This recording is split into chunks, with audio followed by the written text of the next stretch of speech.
जाजपुर जिला चंडीखल स्थित धर्मशाला भवन में मां चंडी ट्रक मालिक संघर सभापति अब्दुल वहीद अध्यक्षतार शुभोद्घाटन होईछि। ए उत्सव में ऑल ओडिशा ट्रक मालिक महासंघर राज्य सभापति श्री पुरंजन पाढ़ी, उपसभापति फिरोज बादशाह, उपसभापति किशोर राउत, साधारण संपादक एसके ताजिम अहमद चिश्ती, संपादिका फरवाना परवीन, जुग्म संपादक दामोदर साहू, कोषाध्यक्ष तपन बेहरा, जहर अली खान, बीरेन साहू, मदेन्ता केसरी स्वाई एवं प्रमोद छटरायक जोग देथिले।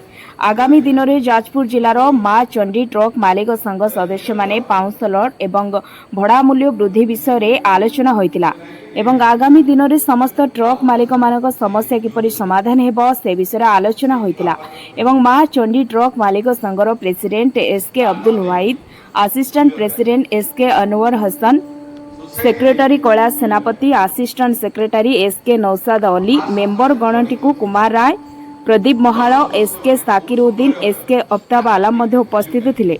तालचेरू सनातन कर्क रिपोर्ट, संस्कार न्यूज ओडिया।